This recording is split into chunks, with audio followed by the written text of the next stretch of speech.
What's happening, everyone? It's Peter with my boy. What's happening? Yeah, I want to talk to you today about raising kids that aren't spoiled. Theo, do you think you're spoiled? Okay. First time on camera, you get a little blinky apparently. Are you Morse coding to send help?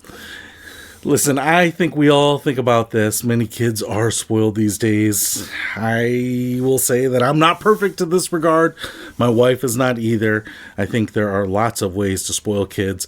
Sometimes, one of our strategies is actually to pass off the gifts that he receives as gifts from grandparents so that it doesn't seem like we're spoiling him. So there's a little tactic there that if you're giving your kid a big gift, maybe you actually have your grandparents give it, or the grandparents give it to the child so that they don't think about that, because the last thing we want to do is spoil kids. Now, one of the things that I have noticed here is that when you fuss going to the store, when you go to Target, does mommy buy you a toy?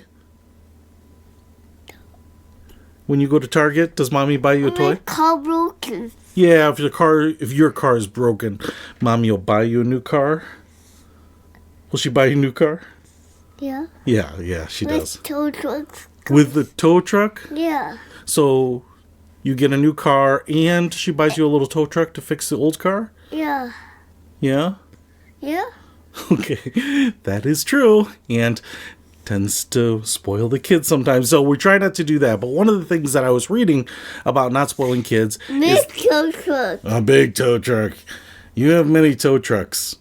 If I didn't know what career you were going to have, I would say you're going to be in like auto recovery. I want to buy red one. You want to buy a red run too. But there's a myriad of tips out there. Who knows if they will actually work with your kids or in your situation.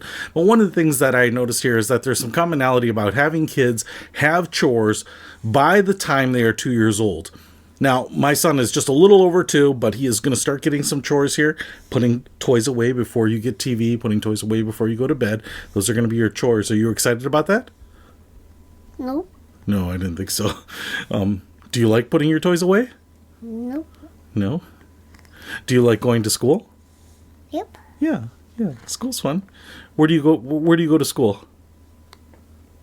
On back. Yeah, okay, I don't know what that is, but you go to a Montessori school, which helps teach some life lessons. So I think that helps, especially with busy parents who aren't necessarily getting their kids involved in all those life lessons. But one of the things that I wanted to mention is that Daddy has some cousins that grew up on a little farm, not a big farm, but a little farm. And both of those girls that grew up on that farm had to get up before school to feed the ducks, feed the chickens, feed the cows, feed the pigs, lots of other animals, the dogs, the cats, just the house animals, but also the little farm animals. When I say it's a little farm, I mean... Little animal. Yeah, little animals. A little farm. I think it was like 20 or 40 acres maybe, something like that. So not our huge, big, working agricultural farm.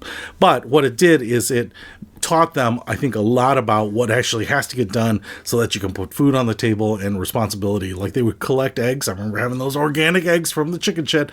And both of those girls turned out to be just really self-sufficient, down-to-earth, hard-working to this day. I mean, they're both in their 40s now at least. So what I see is that kids that have some of that experience where they really own and have ownership over activities and routine and chores can really translate into some benefits later. So anyway, just wanted to say that as you are thinking about trying to raise kids that maybe you have better habits than we do sometimes, more strength, more fortitude. There are maybe ways to do that, but just one tip. Chores, early as possible. That's it. You want to say goodbye? Goodbye. Okay, see you later.